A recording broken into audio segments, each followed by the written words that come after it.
In the last video I showed you an amazing way to add textures to your lights, and in that video I showed a simple effect that you can do with volumetrics, and today I'm gonna show you how to add that volumetrics effect in your scenes and make it much more cinematic in just one click. So if you're not subscribed to the channel, please click on that subscribe button, and if you want any products that I have made, you can go check it out my Gumroad page. And don't forget that if you are a patron, you have discounts every single month for all my 3D products, and you still have access to all of my tutorial files that I make for this YouTube channel. So if you are interested on that, you can click on the links in the description. Alright guys, so with no further ado, let's go to Blender.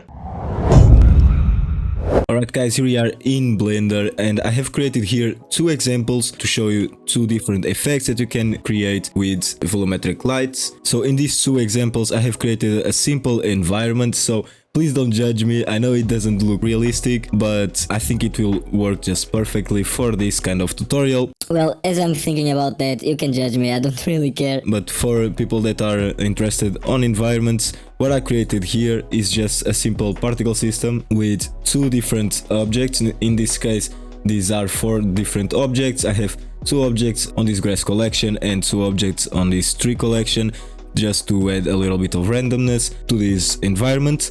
I'm gonna deactivate this to show you that this terrain is just a simple plane with a little bit of subdivisions, and then I added here a displacement just to add a little bit of randomness to the terrain. In our world properties I have added an HDRI just to add a little bit of light and shadows to the scene. It's much easier to do like that, and then just add a little bit of lights in like sunlights and stuff to add more cinematic look. And of course here on the layout you can see that I have added a cube. This cube is just a volume scatter, and this is basically all the effect that you will gonna need to create this kind of cinematic looks for your environments. You can see that here I'm creating an environment that is in the night time, so I'm looking to create more blue shadows and more blue lights or more blue highlights. So that's why I have here a sunlight that you can see over here that is with a little bit of a bluish color and 50 angle, because 50 angle works really good for this kind of environments. And you can see that I have put him right in front of the camera to add a little bit of spicy to the environment. And these parts over here, this is just the volume scatter from this object. On the volume scatter we have two settings. We have the density and the anesiotropic. And the anesiotropic, in a simple way to explain it, it's basically what will make your fog or your volume to be blended more or less to your scene. So basically if I bring this to the default value, that is 0, you can see that it has a much more volume, but it's not really blended in our scene, or in this case in our lights. A lot of you guys probably are asking why I'm not using a principal volume. That's because in a principal volume, for you to have a little bit of more contrast or less contrast to your volume, you need to put a little bit of emission, and in this case it's not really realistic because fog is just a volume that is working with the lights that are on the scene, or in this case the environment. So if we have emission coming from the fog, it doesn't really make sense, you know. And another thing is, when you are creating any type of scene, if you are creating a sunlight scene or nighttime scene, you need to be sure about what you are doing, because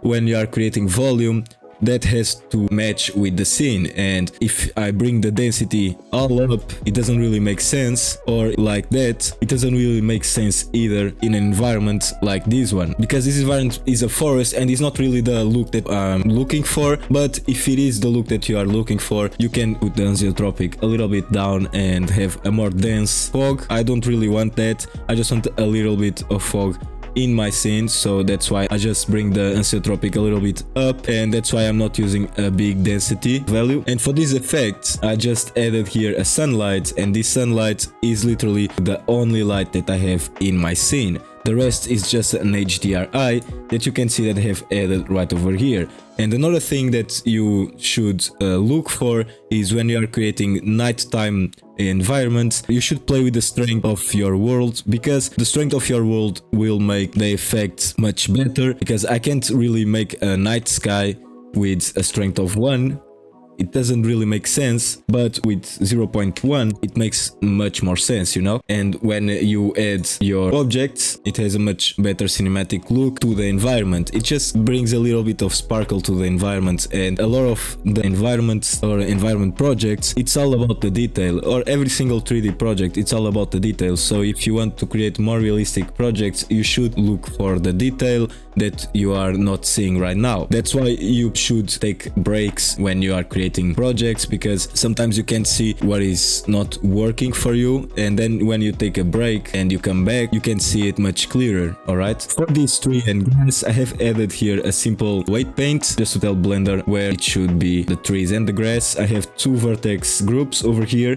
This group is for the trees and this group is for the grass. You can see here the difference, and I strongly recommend you to use a pen tablet to use weight paint, because it's much better for your own control because of the pen pressure. And this scene is just like that. It's very simple scene, and you can see that I only have a volume scatter in a different value to add that simple effect. And right now I'm gonna show you a second example where I just changed a little bit of the volume scatter and I have a completely different effect in my scene.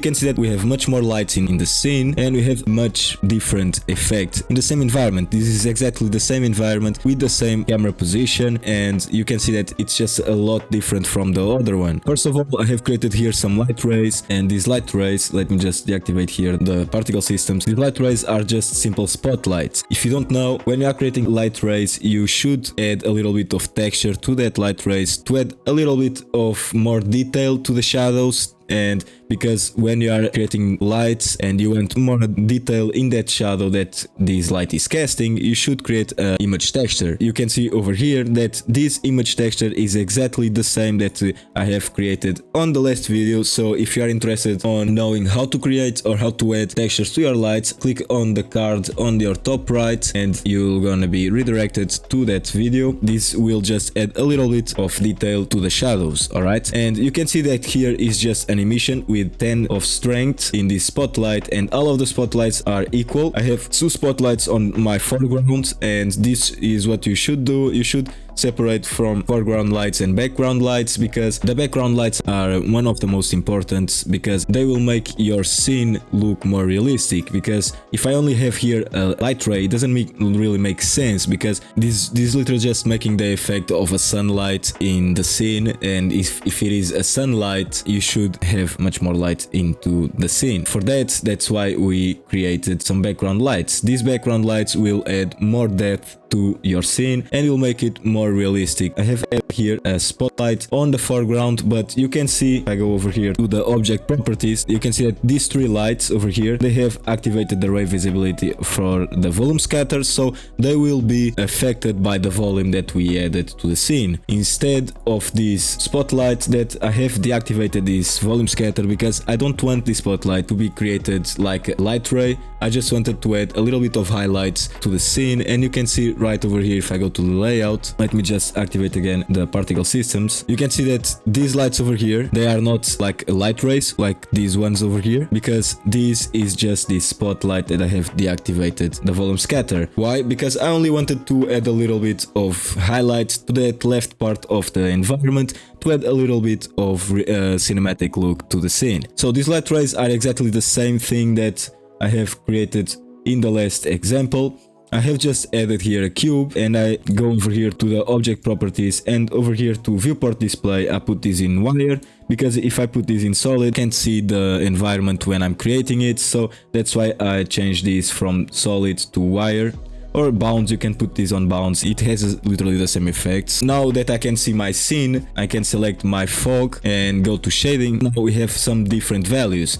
Over here I just added a little bit of density, 0.001, because I don't want the environment to be foggy. I just want the lights to have a little bit of volume. That's how I created the light rays. The light rays is just a little bit of volume with 0 on the anisotropic, because I don't want them to be blended to my scene. I just want them to go through the objects and look like a light ray. If you are interested on knowing how to create this procedural material, check out my last video where I showed you how to create dirt material in Blender, so go check it out that. If you can't find it, you can click on the card and you will be redirected to that. And I have still here a sunlight, which doesn't really matter. You can see that if I deactivate the sunlight, it will not change a lot the environment, and the sunlight will not make any sense in this scene because it's not really a light point that I want to capture with the camera. I'm just capturing a beautiful environment. Of course, it's not this one, this is not really realistic, but You see what I mean. And here on the world properties, I have changed from an HDR to a sky texture.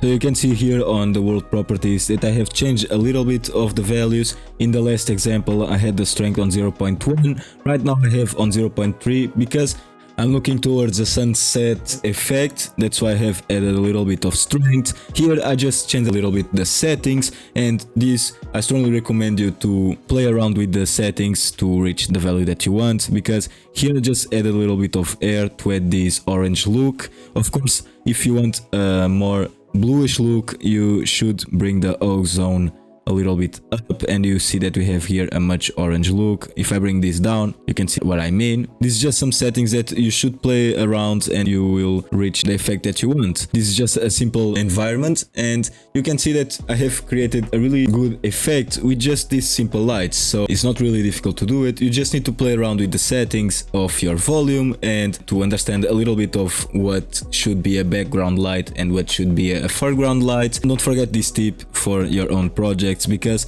you should add a little bit of foreground lights and background lights to add more depth to your scene. Don't forget to add a little bit of depth to your camera. A really cool way that I didn't use here in this environment. Here I just use an object that was already here on the scene, but a really cool way to add depth to the fill is by clicking Shift A, adding an empty and choosing this empty, because the empty will not appear on the render image or render project. You can use this empty as a focus for your camera and it should be alright. Alright guys, I hope you enjoyed this video. I hope this video helped you with your scenes and to have that cinematic look in your 3D projects. And don't forget to go check it out, my last video about how to create textures to your own lights, because that's all about how to add more effect to your lights when you are creating scenes like environments.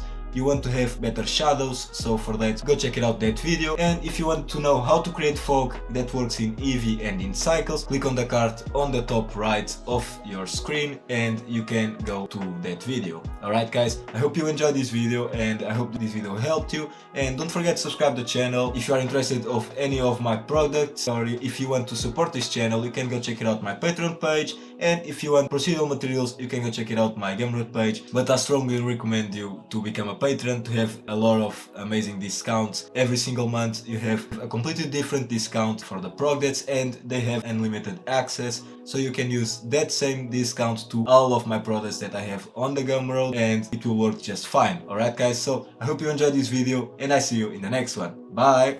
Enchanté.